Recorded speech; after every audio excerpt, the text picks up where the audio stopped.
अस्सलाम वालेकुम गाइस, मैं आज अपनी नई वीडियो के साथ हाजिर हूँ एक नई स्टोरी के साथ। उम्मीद करती हूँ कि आपको ये स्टोरी बहुत अच्छी लगेगी। आपसे रिक्वेस्ट है कि वीडियो को पूरा सुनिएगा, पूरी स्टोरी को देखिएगा और अगर आपको स्टोरी पसंद आए तो लाइक का बटन ज़रूर प्रेस कीजिएगा। वो 2 दर्जन तो हो गए आमिर और राफिया के बच्चों के, और ये 1.5 दर्जन मेरी ज़किया के लिए है। बाज़ार से मंगवाई देसी अंडों की पेटी अपने सामने रखे फ़ख्रुन्निसा इनमें से अंडे गिन गिन कर डब्बों में डालती जा रही थी कि ज़किया का नाम लेते ही पास खड़ी इनकी दोनों बहुओं के चेहरों पर एक साथ नागवारी के तासरात उभरे थे।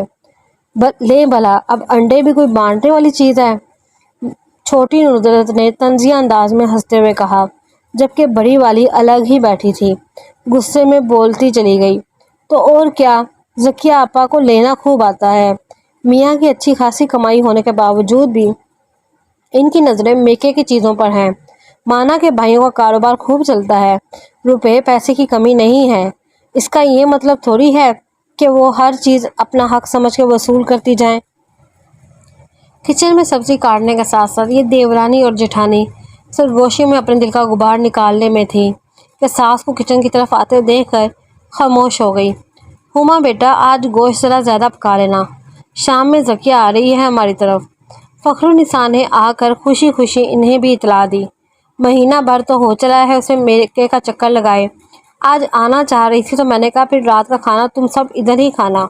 हुमा, तुम अच्छा सा सालन बना लो, मैं गुड़ वाले चावल पका लूँगी, ज़किया शौक से खाती है। और हाँ नुसरत बेटा, तुम राफे को फ़ोन कर दो, रात दुकान से आते हुए ब्रोस्ट भी लेता है। जी अम्मा, अभी कह देती हूँ। सास के कहने पर नुसरत ने एहतरामन जवाब दिया और फ़ोन करने चली गई। बहू को खाने से मुतल्लिक हदायत देने के बाद फ़ख्रुन्निसा तो वापस अपने कमरे की जानिब लौट गई। हुमा और नुसरत अभी देसी अंडों की कुर्बानी का गम ही न भूल पाई थी कि ऊपर से सास साहिबा ने ज़किया आपा की आमद का ऐलान करके इन्हें मज़ीद हिला दिया। नुसरत, मेरे तो कान पक गए हैं हर वक्त का ज़किया का नाम सुन सुनकर। बेजारी की आखिरी हदों को छूती हुमा बोली तो नुसरत अपने ख्यालात का इजहार करने में पीछे क्यों रहती? भाभी, ये भी हम बहुओं का ही हौसला है जो हमारी सास हमारे ही पैसों से अपनी बेटी को नवाजे जाती हैं। ये आगे से बजाय एहतजाज करने के हम तस्लीम खम कर देती हैं। इधर एक मेरी अम्मी है, क्या मजाल इनकी जो अपनी बहू के सामने एक जूती भी पकड़ा दें। उन्होंने जो देना होता है बस छुपके से मेरी मुट्ठी में दबा देंगी, लेकिन इधर पहले ज़किया आपा फिर कोई और। कह तो तुम बिल्कुल ठीक रही हो, क्योंकि मेरी अम्मी भी कुछ ऐसा ही करती हैं। नुसरत की बातों पर हुमा सर हिला हिला कर इत्तफाक करती रही। सवाल ही पैदा नहीं होता कि ईद बकर ईद के अलावा भी भाभी हमें खाने पर बुला लें। जब चले जाओ दाल सब्जी घर में पकी हो वही आगे ला रखती हैं, वहाँ बाहर से मंगवाने का ऐसा कुछ नहीं होगा। और हाँ, हमारे ससुराल में हर तीसरे हफ्ते ननन साहिबा के लिए पुरतकल्लुफ़ दावत की जाती है। ज़किया आपा जब रात को आई तो भतीजे भतीजों के लिए बहुत सारी आइसक्रीम भी लेती आई। रात के खाने के बाद किचन समेटते हुए इन दोनों का ज़किया आपा पर धुआंधार तबसरा जारी था। दिल लगा कर पढ़ा करो, अब देखो ना तुम्हारी फुप्पो को पहले 5वीं जमात में वजीफ़ा मिला, इसके बाद 8वीं में भी, और फिर मैट्रिक के इम्तिहान में तो मेरी ज़किया के पूरे ज़िले में दूसरी पोजीशन आई थी। अखबारों में इनके नाम के साथ ये तस्वीरें लगी। इनके दादा ने तो घर पर ही हलवाई बैठा लिया था और मनों के हिसाब से मिठाई बांटी गई थी। बच्चों की आदत थी कि हर हफ्ते की रात वो लाजमन दादी से कहानी सुनकर सोया करते। आज भी वो सब मिलकर इनके बिस्तर में आन घुसे थे और दादी अम्मा उनको कहानी सुनाते सुनाते, इन्हें नेक दिल शहजादी और जालिम जिन की कहानी सुनाते सुनाते फ़ख्रुन्निसा ने कब कहानी का रुख ज़किया की तरफ मोड़ लिया था। अम्मा के लिए दूध का गिलास लाती नुसरत ये जिक्र सुनकर वहीं बाहर से पलट आई। क्यों भाई, क्या हुआ, दूध वापस ले आई हो? हुमा इससे पूछने लगी। अंदर सास साहिबा तो बच्चों को कहानी सुनाने के बजाय इनके ज़किया फुप्पो की काबिलियत की दास्तानें खोले बैठी हैं, और मेरा कम अज़ कम इस वक्त ये सब सुनने का बिल्कुल भी मूड नहीं है।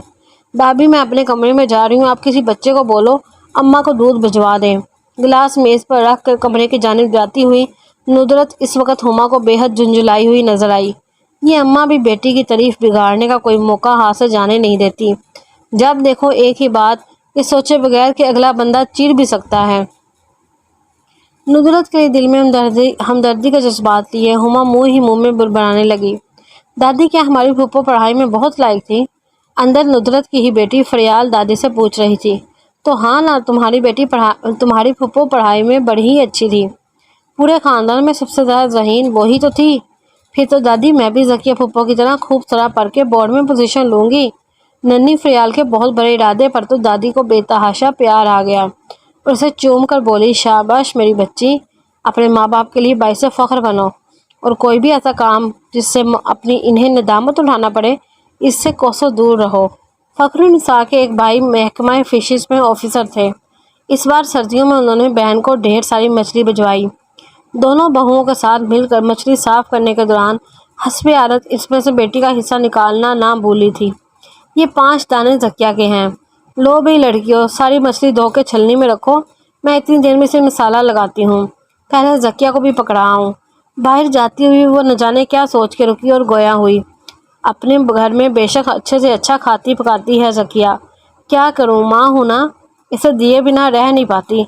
सच कहूँ तो वो इस घर और सब बड़ों बच्चों के लिए इतनी दुआएं करती है कि मुझे तो लगता है कि ये इसकी दुआएं ही हैं जो अल्लाह ने हमें रिज़्क़ से माल की फरावानी अता कर रखी है।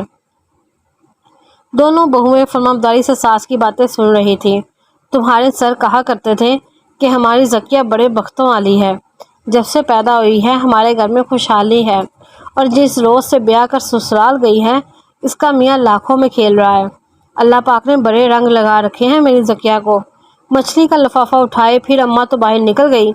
साथ के जाते ही हुमा की आवाज़ बुलंद हुई, जाने कहाँ कहाँ से अपनी मंतक ढूंढ लाती हैं। यहाँ इनके हिसाब से राफे और आमिर का कारोबार चलाने और बढ़ाने में कोई कमाल नहीं है। हमारे नसीब का तो कुछ जिक्र ही नहीं है। नहीं, जो भी है ज़किया अप्पा की दुआ ही है जिनसे हमारा घर चलता है। जब तक अम्मा की ज़िंदगी है कर ली अय्याशियाँ, बाद में हमने कौन सा इन्हें पूछना है। क्यों अपने बच्चों का कुछ नहीं सोचना हम लोगों ने, सारी ज़िंदगी अप्पा का घर बढ़ना है। हुमा के बाद नुदरत ने भी दिल की भड़ास निकालने में देर ना की। जब फ़खरुन्निसा का इंतकाल हो गया तो एक बेटी की हैसियत से ज़किया अप्पा ने भी अपनी माँ के जाने का बड़ा सदमा लिया। इनके चेहलम तक बाकायदगी से आकर वो इनके कमरे में ही बैठकर कुरान पढ़ा करती थी। इसके बाद तो उन्होंने आना बिल्कुल कम कर दिया। कुछ भाभियों के सर्द रवैये इन्हें मेके की दहलीज कम ही पार करने देते थे। यही वजह थी कि ज़किया का अपनी माँ के घर आने को दिल नहीं करता था। इधर सास का चेहलम गुजरा नहीं, उधर नुदरत के मशवरे से इनके कमरे का सारा सामान उठाकर स्टोर में जा रखवाया और इस कमरे को बच्चों के लिए सेट करके अम्मा की हर निशानी और याद को मिटाने में ज़रा भी ताख़ीर ना की। ज़किया अप्पा इस बात के दुख का इजहार ज़ुबान से तो ना कर पाई, मगर जब भी वो घर आती, बच्चों से मिलने आती तो अम्मा के कमरे की तरफ देख देख आंसू बहा लिया करती थी। इन्हें इस कैफियत में जीता देखकर हुमा और नुदरत फातिहाना मसरूर हुआ करती थी। आमिर और राफिया ने बहन के साथ रवा रखे ये सलूक पर रोकना चाहा पर अपनी बीवियों के सामने बेबस नजर आए। सास के बाद पहली ईद तो सोग में गुजरी, दूसरी ईद करीब आई तो शॉपिंग से आकर हुमा अपना सेट नुदरत को दिखा रही थी। हुमा ने भी सेट की दिल खोल कर तारीफ़ की, लेकिन हुमा कहने लगी कि पहले तो आमिर पैसे नहीं दे रहे थे, फिर न जाने दिल में क्या आई, मुझे पैसे दिए और अब कहा कि अपने और ज़किया आपा के लिए सूट ले। के कपड़ों के लिए तो मैंने 2 माह पहले जो कमेटी निकाली थी वो संभाल के रखी हुई थी, इसमें से ख़रीद कर लाई हूँ और ये आपा का सूट है। कपड़े की आम दुकान से ख़रीदा गया मामूली से प्रिंट और रंग वाला सस्ता सा सूट निकाल कर वो नुदरत को दिखाने लगी। कौन सा सस्ता है, पूरे 1200 रुपये का आया है। कोई आपा हमारे जोर पे तो नहीं बैठी हुई, मैंने तो फ़र्ज़ पूरा करना था सो कर दिया। हालात अच्छे होंगे जब देखा जाएगा। अभी तो इनके दोनों बच्चों को ईदी भी रहती हैं। भाभी बेहतरीन सूट है, बिल्कुल ठीक किया आपने। मेरे शोहर तो खुद कारोबार ना चलने की वजह से परेशान हैं। इनके बच्चों को 200 रुपये ईदी दे दूँगी अगर वो ईद पर मिलने आए तो। नुदरत ने भी लगे हाथों अपने इरादे से भी बाखबर कर दिया। ईद के रोज़ दोपहर में जब ज़किया आपा मिलने आई तो दोनों भाभियों के मुंह इस वक्त ये देखकर खुले के खुले रह गए, क्योंकि उन्होंने हुमा का दिया हुआ वही सस्ता सूट सिलवा कर पहन रखा था। कहने लगी, हसन ने तो ईद के 3 दिन के लिए मेरे पसंदीदा डिज़ाइंस के कढ़ाई वाले सूट दिलवाए हैं, लेकिन मैंने कहा कुछ भी हो, आज मैं ईद के दिन मेके से आया हुआ जोड़ा ही पहनूंगी। حسن آپ والے عید کے اگلے دن میں پہن لوں گی، وہ بول رہی تھی اور شرمندگی اور ندامت کے گھروں میں گرتی ہما اور ندرت جنہیں کہیں منہ چھپانے کو جگہ نہ مل رہی تھی۔ ذکیہ آپا خالی ہاتھ نہیں آئی تھی کہ ایک مٹھائی، بچوں کے لیے کھلونے اور عیدی کے ساتھ ساتھ ہما اور ندرت کے لیے بھی اپنے جیسے ہی شاندار کڑھائی والے سوٹ لائی تھی۔ ارے آپا اتنا سب کچھ کس لیے؟ ہم نے آپ کو دینا ہے، لینا ہرگز نہیں۔ دونوں بھائیوں نے انہیں منع کرنا چاہا تو وہ مصنوعی ناراضگی سے بولی، میں تم دونوں سے بڑی ہوں۔ بڑوں کو انکار نہیں کرتے۔ جب تک اماں ابا زندہ رہے تو میں بھی چھوٹی ہی رہی۔ اماں جو کچھ دیا کرتی تھی میں خوشی سے پکڑ لیا کرتی تھی، مگر اب نہیں۔ ان کو یاد کر کے آپا کی آنکھوں کے کونے بھیگ گئے۔ اللہ میرے میکے کو شاد رکھے۔ بڑی بہن ماں کے برابر ہوتی ہے، اس لحاظ سے میرا فرض بنتا ہے کہ میں تم سب کا خیال رکھوں۔ اس دوران ہما اور ندرت کی حالت کا تو کہیں دیکھنے کا منہ نہیں تھا۔ ذکیہ آپا کی اعلیٰ ظرفی کے آگے ان دونوں کی پس ذہنیت کا بت پاش پاش ہو گیا تھا۔ آپا سچ میں بڑے بختوں والی تھی، ہوس و حسرت سے مبرہ، شفقت سے بھرپور، جنہیں نہ تو کل کو لالچ تھا اور نہ ہی آج۔ ایک صرف عزیز تھا تو اپنے میکے کا مان، جس کی سلامتی کے لیے وہ بے لوث دعا گو رہا کرتی تھی، اور اس بات کو انہوں نے اپنے کردار اور عمل سے ثابت کر کے دکھایا تھا۔ اماں کے مرنے کے بعد ذکیہ آپا سے روا رکھے جانے والے سلوک اور ان کے کمرے کا سامان سٹور میں رکھوا کر آپا کو دی گئی اذیت پر اپنی فتح کا جشن منایا۔ عامر اور رافع کا مسلسل گرتا ہوا کاروبار اور گھریلو حالات میں منڈی، یہ سب ہما اور ندرت کے لیے ایک ایک کر کے آئینے کی طرح صاف و شفاف تھا، جس میں انہیں اپنا کردار داغدار نظر آ رہا تھا۔ عید نام ہے اپنوں کے لیے دلوں میں جمی کدورت اور رنجش کی سیاہی کو مٹا کر سچے پرخلوص جذبوں کے ساتھ ان سے ملنے کا، غلطیوں کی اصلاح اور تلافی کے لیے۔ شاید عید کے دن سے زیادہ بہتر کوئی موقع نہ تھا۔